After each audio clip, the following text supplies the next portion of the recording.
Hi there, I'm Eric Wordweaver Sjerven, Gothi of the Ridgar folk here in East Texas, and I'd like to welcome you to The Raven's Call. This is a show where I ramble on about different heathen-related subjects, just kind of whatever strikes my fancy, sets my mind on fire at the time. Big UPG warning at the beginning of the episode, like always. This is just the view of one lone heathen, one Gothi here in East Texas, and this is how I view the world. And these videos are not meant to be the end-all be-all on anything, just simply conversation starters. So please take them as they are. Just hopes to get conversations going, maybe think outside the box a little bit, re-examine some things, maybe add some context to some stuff, explore some areas that maybe you hadn't explored before. So anyway, with all that, well, my contact information is down below. You guys know the drill. Join the Facebook community. That's where most of the conversation goes on. I do get a lot of my viewer requests, either from the Facebook group or from direct email, and I'm always looking for those, always looking forward to working on those. And I get a lot of my show ideas from viewer submissions. So please, guys, keep writing in. I will keep adding them to my list and ticking through them as I go along. If I don't get to yours right away, understand that it may be something that I need to be in the right frame of mind to answer, or I may be going through a backlog of other questions before I get to that one. So don't get disheartened if you don't see it pop up on here. Feel free to tag me with a reminder on it so that I don't lose it in the mix. So anyway, without any further ado, I suppose we'll go ahead and jump into today's subject. Now, today's subject is a viewer write-in. This is from Alexander, and Alexander wrote in asking about a question that is kind of a difficult one to answer satisfactorily, simply because of varying viewpoints. The question is, how does one work with multiple pantheons or multiple tribes of gods in an integrated fashion? And the answer to that question is both simple and complex, because there's two answers depending on your particular approach. One answer is you don't, the other is it's easy. So it just entirely depends on your approach. And I hope as we go along with this, you guys will understand kind of what I mean by this. So let's start off, let's preface this all with, you guys have heard me talk before about hard polytheism versus soft polytheism. Now, soft polytheism means that you believe in multiple gods, but you believe of them as an aspect of some larger divinity. One of the modern representations of this that I've come across is seeing all of the disparate gods and goddesses as extensions of a female and a male deity power.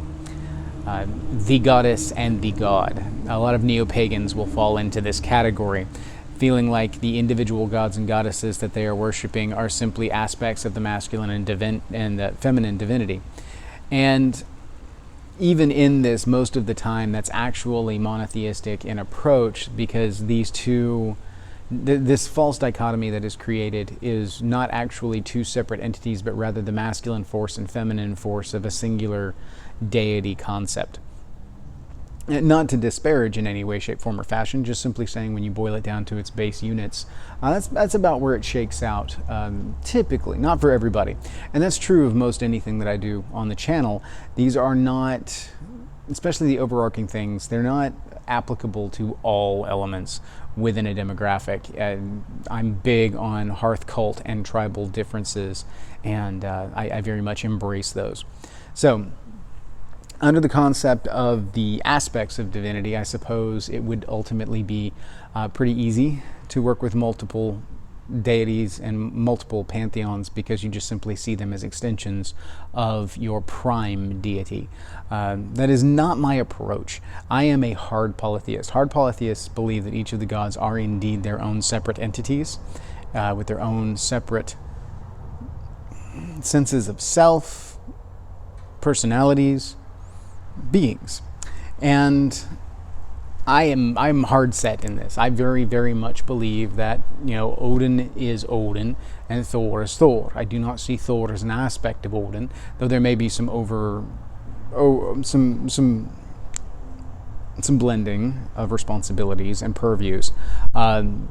I simply just do not see them as the same entity. That's just simply my approach to things, and that's what I would call a hard polytheistic approach. Now, being a hard polytheist, there are still different approaches to how you see worldview.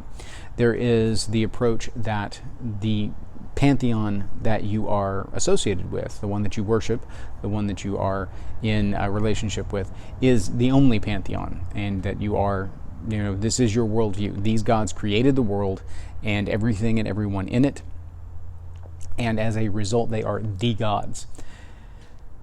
Some people will have issues with this because they feel like they need to be considerate of others and acknowledge the existence of their gods and goddesses. You actually don't have to be. Your personal beliefs are your personal beliefs. It doesn't matter what anyone else believes. One of the great lines that I've heard, and actually I think this was in relation to a Christian thing, actually from a movie. The thing about faith is that someone says, I don't believe that, and the reply is, well, the thing about my faith is it doesn't require you to. It doesn't matter what anyone else believes. It only matters what you believe. That is the essence, the crux of the situation. So I don't necessarily feel like it's absolutely necessary on a personal level to feel the obligation to acknowledge the existence of other deities and other pantheons. It depends on your personal view. If you have a worldview wherein you see the existence of other gods and simply choose to align yourself with a particular pantheon, then that's kind of the playing field that we're going to be working in. As far as with any logical discussion, you have to make certain assumptions for the groundwork of the conversation to even exist. And that's an assumption that we're going to make. We're going to operate from the basis of multiple pantheons of deities actually exist, and that heathens just happen to lend credence to, or lend their hat to, pledge their troth to this tribe of gods, the Aesir. And in doing so, we're going to kind of operate from that logical basis. Now, there's nothing wrong with any of the other views. I'm actually, my own personal views are complicated, but that's okay. Ultimately speaking, if you're going to operate from this point of view, that the Aesir are a tribe of gods to whom we pledge our troth, and that these other tribes of gods exist, then it is possible for an individual to have divided loyalties as a result. And I cannot in any way, shape, form, or fashion disparage that, because we are a hodgepodge of ancestries, of belief structures, of understanding. Human beings are complicated creatures. So I can't necessarily discredit anyone else's culture, and I wouldn't even dream of doing so. It's not in my nature. So with that, what do you do with an individual who, say, worships the Aesir, but also has ties to, say, the Celtic gods and goddesses, who also has ties to others in mainland Europe or Asia or South America or Africa? How do you approach these things? And before I get off on this, I wanted to give a shout out to Alexander for writing in the question. I got started off on all this and didn't even, I don't think I attributed it to him, but anyway, Alexander, thank you for writing this in. I very much appreciate it. On with the question. Now, the basic practice of it, the praxis element, is where the more practical elements come in. We're going to talk a little bit about the more meta and theoretical elements first, and then get into the praxis, practical elements of it. Now, from a kind of overarching meta approach, what we're looking at is that the gods themselves are comprised of different tribes. Say you're working with the Egyptian gods and goddesses, they would constitute one tribe, as the Aesir would constitute a tribe, the Greek gods and goddesses would constitute a tribe, and so on and so on. The idea here is that each of these individual structures is sovereign into themselves, into their own, and they have influence over their followers. And it is up to an individual to whom they pledge their troth. If you're going to operate from this particular point of approach, it's very much akin to working with multiple tribes amongst humans. So we're going to look at things from a tribal basis. Again, tribal heathen, so I think of things in terms of tribe, which when you look at things from a sociological standpoint, human beings operate from a basis of tribe. We form tribes in any social structure that we are in. It is, some will say it's cliquish or it's exclusionary. No, it's just kind of naturally ingrained in us that we operate from a tribal basis.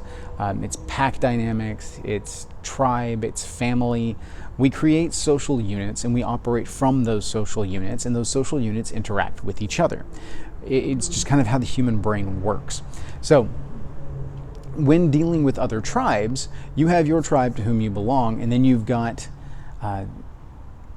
alliances, allegiances, friendships, opposition, enemies. You have these multiple relationships with different tribes depending on your particular history and influences. So if you have your tribe and you are wanting to maintain good relationship with, tribe, we'll have tribe A here, and then you want to keep good relationship with tribe B, and then you want to keep good relationships with tribe C, what you're going to do is you're going to spend some dedicated time keeping that relationship with tribe A. You're going to do things with tribe A that is appropriate to the relationship that you have established between the two tribes. And then separately, you're going to go over here and you're going to establish with tribe C, and you are going to kind of forge that connection there. If the two tribes are friendly, you may be able to do some stuff with both B and C and do a group interaction kind of thing. That's going to depend heavily on how well B and C play together and whether or not the types of relationship that you have with each of those is something that gels well. Now, it's an oversimplification to look at it from this point of view because we're dealing with human tribes at this point where we're all kind of on even keel. It's a different thing entirely when you're dealing with the gods and goddesses, but the basic template can be transposed for broad stroke approach kind of idea. So when you're dealing with multiple pantheons of gods, which is not something I do, all right, I want to preface this with I am Aesir all the way. I don't work with any other pantheons. I don't mix my troth. My troth is pledged to the Aesir. Those are my gods, and that is my interaction. That doesn't mean I don't understand the methodology and philosophy behind working with multiple pantheons, because if you're going to be a polytheist who works with multiple gods, the basic idea is you can understand the process of working with multiple tribes as an extension thereof. So just putting that out there. So if you are going to work with multiple pantheons, the number one thing that I can give as a recommendation is understanding the nature of the pantheons with whom you work and understanding their approach, their personality, as it were, their tribal culture. Because certain tribes are not necessarily going to gel with other tribes. It's kind of like working with the Vatir. The Vatir are wholly other from us. They don't necessarily operate on the same logical basis or in the same kind of thought process as humans. So we end up working with them from where they are. In psychology, we would do a lot of meeting people where they're at. That was one of the basics of therapy, is you cannot bring them to where you are developmentally or as far as integration and things like that goes. You have to first meet them where they are and then help them along the path. There's a lot of meeting them where they are when we're dealing with like the Vatir. We have to go and deal with them in their style of interaction in a playing field in which they are comfortable, and then put forth the effort to establish a relationship and then foster that relationship over time. Similar with the gods, when you're doing ritual with the gods and goddesses, you are going on their turf. You are interacting in a manner that works with them. You're meeting them where they're at. Now, the gods will kind of meet us halfway as far as ritual goes, thusly the establishment of sacred space and whatnot. The understanding how they interact, what they value, what their approach is important. It would be inappropriate to try and work with the, like say the Aesir, who we see largely as personified in a humanoid approach. We see them as more human in style and interaction. And part of that's just simply because of how we interpret what they have provided for us and a need to apply homogeneity to our logic and to kind of smooth over some of the cognitive dissonance that comes from the wholly other. And so it's very, very common to interact with the gods and goddesses of any pantheon and see more of a human approach. Even those that work with animalistic type of deities, say like Native American approach, which most of the gods and goddesses take a very strong animal aspect. Keeping in mind, I'm not super familiar with Native American belief, only tangentially aware, and have done some light research into the subject, speaking with some experts on it, but I'm by no means well versed in their approach to things. I do know that there is some shape-shifting and anthropomorphing that occurs with their deities. And so Coyote, for example, who is one of the most well-known, is known to appear both as Coyote and as a humanoid, depending on the situation. Our gods, in and of themselves, have exhibited shape-shifting capabilities, so it's entirely possible that the two could mesh. It's also entirely possible that if the pantheon that you are working with is more along the lines of, say, Alpha Vatir, that they might not gel well socially with the Aesir, because they are wholly different, and being able to meet the needs of the communal relationship of both parties at the same time might be exceedingly difficult, simply because the interaction style with one may be so wholly different from the other that they just don't gel. But then again, there may be, like, I could totally see the Norse gods, the Greek gods, and the Egyptian gods all sitting at feast together. Yes, there are significant cultural differences and approaches. It would be very much like three great tribes of an area sitting down and having a feast together. There would be propriety, interactions, deference shown depending on who the host is, etc., etc., etc.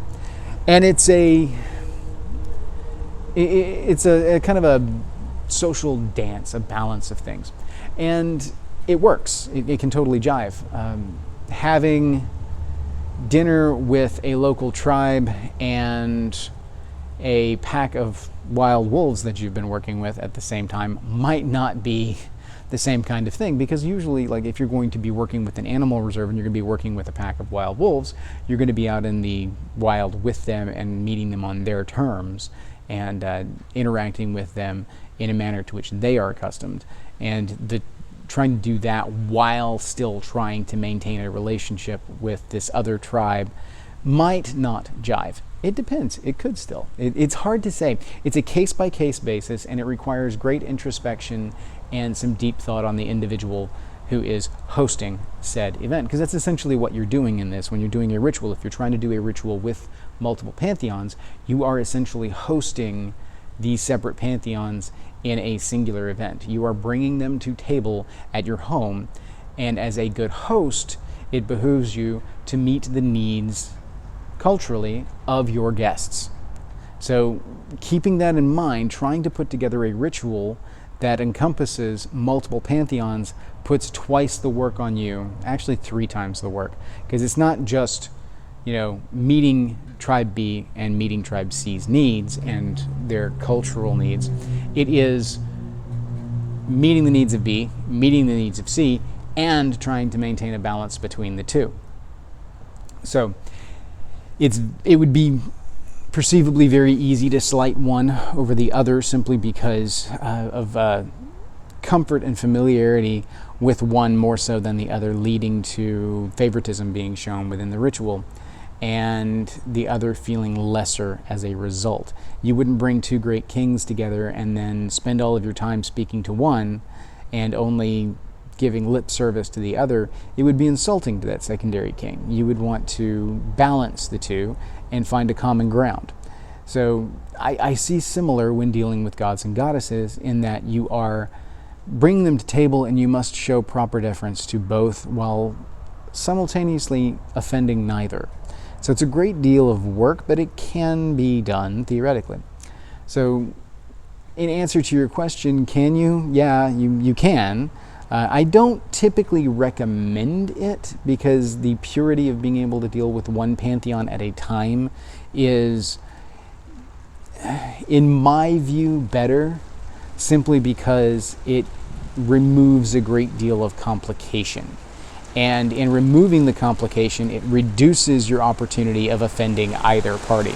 Pardon the rain setting in. I know it's going to be kind of hard to hear, but I got to film when I can. And we're in storm season in East Texas, so hopefully it won't get thundery. But nonetheless, I recommend working with the pantheons wholly separate and hosting ritual for each one independently of the other. This is entirely up to the individual, and if you choose to build a ritual that includes both, then pay attention to the details. Make sure that you are going out of your way to balance things so that proper deference and proper appreciation is shown to each party that's brought to the table. Now, from a practical standpoint, we're going to look at some of the praxis elements. How does one incorporate this? One of the questions was altar space. How does one deal with altar space in this kind of blended setting? And my recommendation is that altar spaces are most effective when they are dedicated singularly, simply because the energies that are put there are then pure and simple. I find that simplifying is best in most cases as opposed to overly complicating things.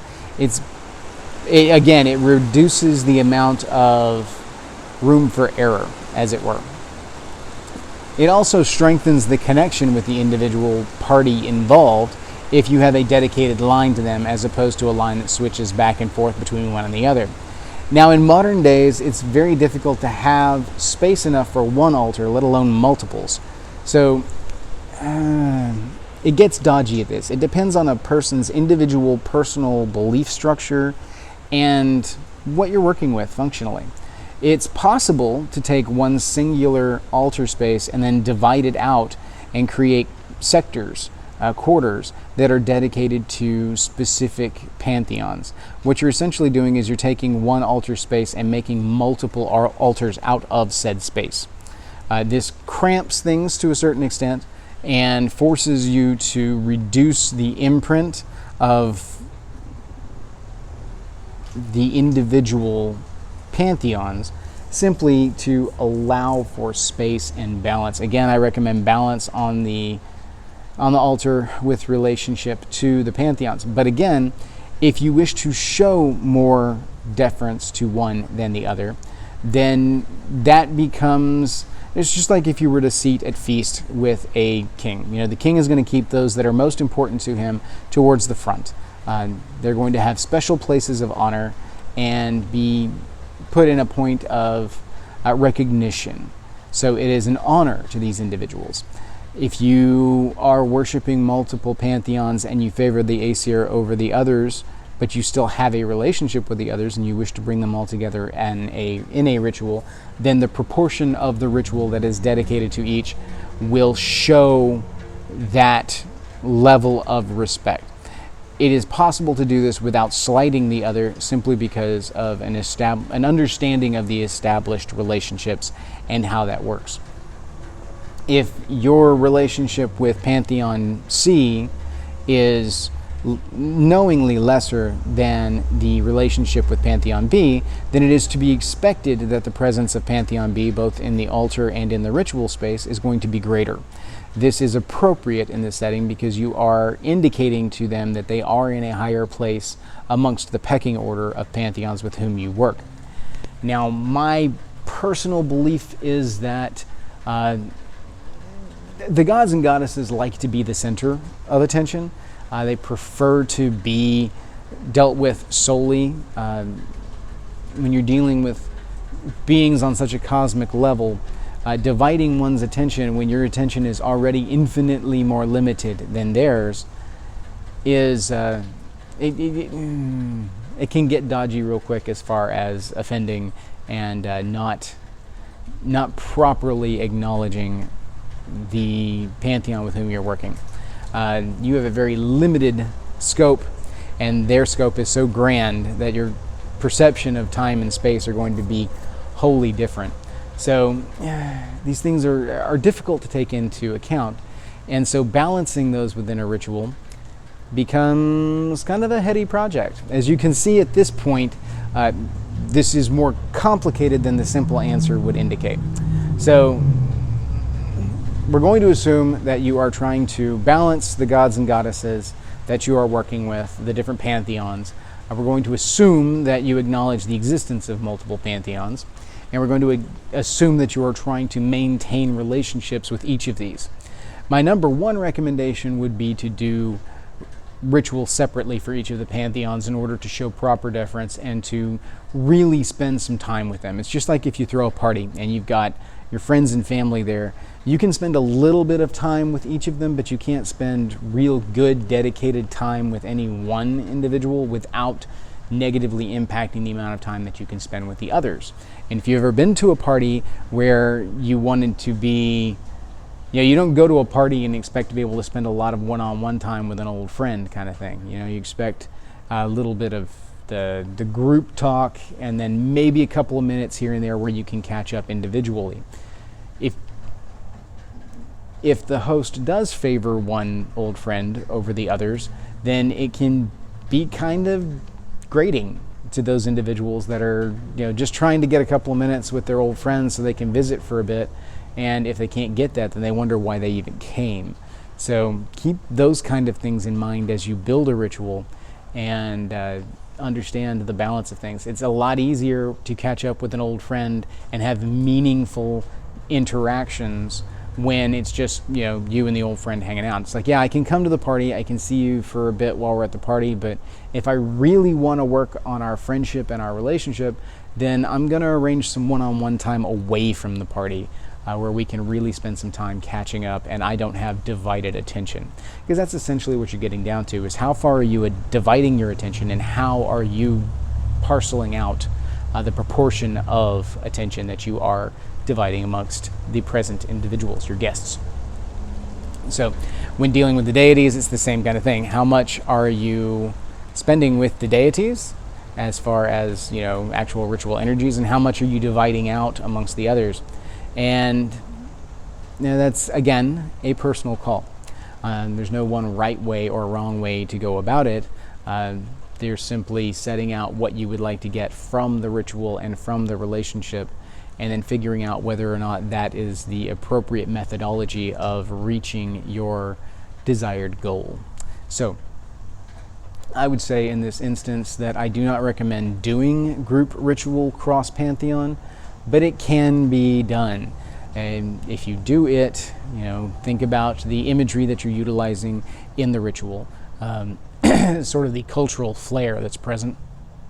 There needs to be, these are things that help you kind of dial in the signal for your connection to these sacreds. And if you're dealing with, say, Egyptian and Norse, you're going to want to have a presence of cultural iconography, cultural aesthetics that are proportionately appropriate to each of the pantheons present. You're going to want to include elements within the ritual structure itself that nod to both, because Blot to the Aesir may not necessarily mimic ritual with the Egyptian pantheon. However, the fundamentals of sacrifice are there for both. Then you have to think about whether or not, because you're parceling out the energies of this sacrifice. If you're dealing with multiple pantheons, are you, is it better for you to give a dedicated sacrifice to this one pantheon and then another dedicated sacrifice to this one?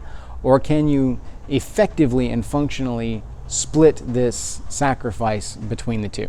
That's a judgment call for you. I personally feel like the dedicated singular approach is better. But that's just my personal view. That doesn't necessarily reflect the views of anyone else. So balancing aesthetics is a thing in a way that you can kind of show deference. It's similar to the utilization of like Norse iconography or Germanic iconography or Anglo-Saxon iconography when working with the Aesir, as well as like ritual garb and things like that. All of these things can kind of play into showing deference and showing appreciation and respect to the pantheon with whom you are working. So if you're working with the Norse and the Egyptian at the same time, you're going to want to have cultural elements from both present in the ritual in the appropriate proportion in order to show the appropriate amount of respect to each pantheon that is present. This is not simply calling the buddies over for a visit. This is an official interaction. It's kind of like a state visit. This is not a simple casual interaction. This is ritual. This is, I'm not going to say political, but it is a big thing. It's not a small thing. You know, it's a thing. It's a big thing. So when you're doing ritual, this big thing needs to be structured appropriately. So nature of sacrifice, what you give if you're mixing pantheons, like you wouldn't want to sacrifice, say, cattle to the gods, and then also include, say, the Hindu gods, without really honing in on their feeling pertaining to the sacrifice of cattle, because cattle are sacred in Hindu culture and belief, and you wouldn't want to offend the Hindu gods if you are trying to maintain a relationship with both. You would try and find a sacrifice that does blend the two well together and therefore can be split without having any detrimental effects. You're not going to offend one pantheon over the other simply because of your choice of sacrifice. I don't necessarily find that this kind of attention to detail is necessary when dealing with, say, multiple members of the same pantheon, simply because honoring any member of their tribe is honoring the tribe as a whole.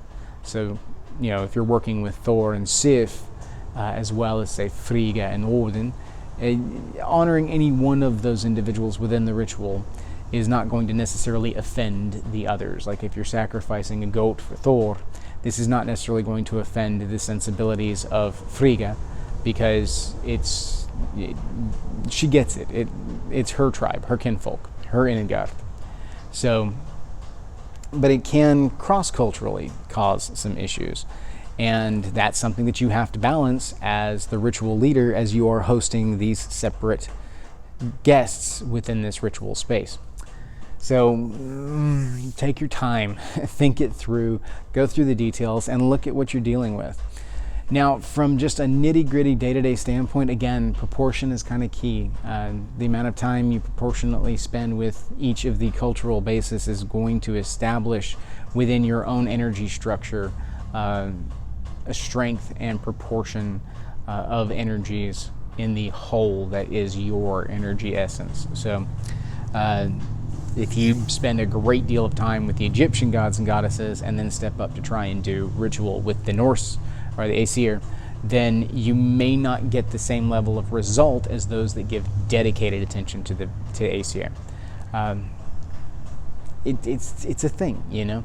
It's a balancing act, and not one that can easily be broken down into this is exactly how you do it, because there's not a this is exactly how you do it. There's evidence of worship of multiple pantheons back in the day. Like the Christian conversion of Northern Europe saw a lot of dual practice, where the people of an area may give a certain amount of respect and deference to the Christian god, but also would keep their home practices involving the old gods, simply because they do not wish to break down that particular relationship which they have spent generations cultivating. So it is a thing. There's some documented evidence of these kind of things occurring.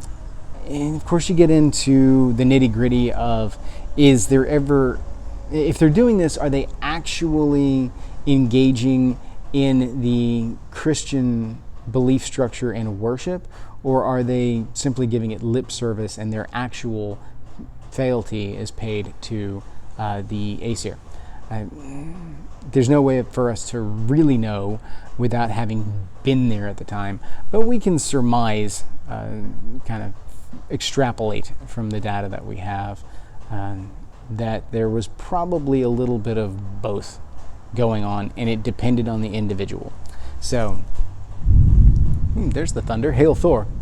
I have dealt personally with people who have worked with multiple pantheons that still do, And it's always kind of neat to see how they choose to integrate it. Most of the time, what I find in those instances is they have separate altar spaces set up for the different pantheons with whom they work. I have known some that mix on their singular altar. They mix the pantheons and the representations, but I don't personally feel like it is as effective, but they seemed fine with it. They seemed to work well with it and had found a comfort zone that worked for them. So I can't really judge on that. I just know for my own hearth, my own household, the way I run things is more dedicated. It just is cleaner, I believe. Less messy, less room for error, less room for offense. But that, even my significant other, she has her approach to things, which doesn't necessarily mirror mine perfectly. There's a lot of overlap, but there's not necessarily a congruence on all fronts. So I try to make sure that she's got her own space, or at least try to. Modern day clutter, things like that. But she, as a person, feels better when she's able to kind of mix and match and do her thing the way that she needs to. But that's all I'm going to say about that, because I don't want to share about her stuff. That's hers. Just simply using as an example of you can blend space, but it seems to be better in some instances, I feel most instances, to do dedicated spaces. Now you can have a singular altar space and then swap the surface for the iconography and the idols between the two pantheons, because this is something that's definitely done in modern day because of limitations of space. You can have a multifunction surface that functions as the surface for ritual. You can have a counter space that you set up your altar on, and this is where you do your stuff. During the time that you are doing that, that is sacred space, that is the altar. But then you break it down and it returns to profane space. This differs, of course, from a perma setup wherein you've got like a half, or you've got a room in your house where a permanent altar is set up and this is a dedicated space to this. If you're going to do this, I feel it's important to probably do the proper rituals, whatever works in your setting, to establish your connection and establish the sacred space and tie that sacred space to the pantheon that you are wanting to deal with. Because my view in this instance, if you're working from the assumption of the multiple pantheons exist and kind of coexist, is that each of them has their own sacred space and sacred time. Multiplanar kind of approach to things is kind of how I see the interaction of the worlds anyway. So the idea that the Aesir would have their plane of existence and then the Egyptians would have theirs jives for me. So I don't see why they would necessarily all be in the same sacred time and sacred space. So that tells me that when I set up ritual space for the Aesir, I would want to set up and establish the connection with their sacred space. Similarly with the Egyptians, I would want to redial the phone to theirs. Think about it in like Stargate. You want to dial in the address for that world versus the address for another world. So this is just kind of a basic rundown on things. It can get into some more nitty-gritty stuff, but the bell means that I've got customers coming in and I need to run up front and handle some things. So we may revisit this at another time if this is something that's of interest. I find this is more along the lines of neo-pagan versus really dedicated heathen. I find most heathens are dedicated to the Aesir or the Vanir, or, well, that's really more Vanatru, but still, most of the heathens I know are dedicated to the Aesir, and they are more singular in their approach. That's more my approach to things too. So work with it as you can, and understand in the comments, guys, that this is maybe targeted to a more specific demographic within the viewership. So, but with that, I'm going to go ahead and sign off so I can head up front and handle some customer situations. And I thank you all for watching. Please stay tuned into the channel. Give me your feedback. Give me your comments. They really mean a lot to me. I really appreciate it. Thank you all for watching. Thank you for your support. Hail to you all. And as Thor sings us out, may your hearth fires burn bright. Hail.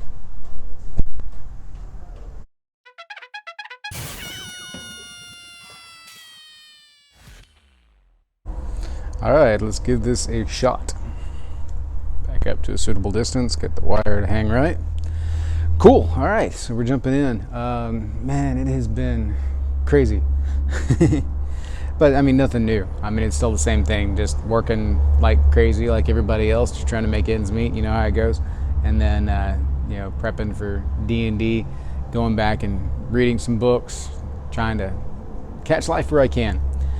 Do a lot of catching up on what I can't do during the weekends. So lots of yard work coming up in my future, it seems like. So I'm kind of it's fine. I like it. I enjoy yard work when I'm not dead dog tired, which I'm doing better as I acclimate to the schedule. I'm doing a lot better. So good things.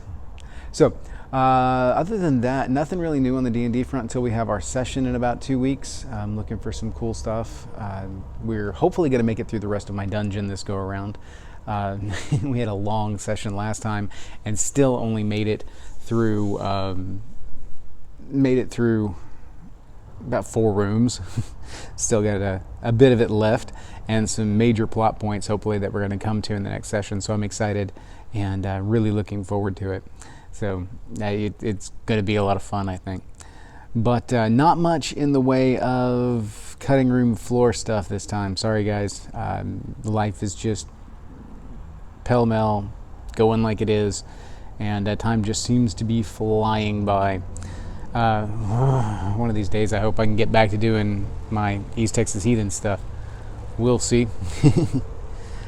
It's been a little difficult to try and schedule with everything else going on, and especially with me not having my weekends like I used to.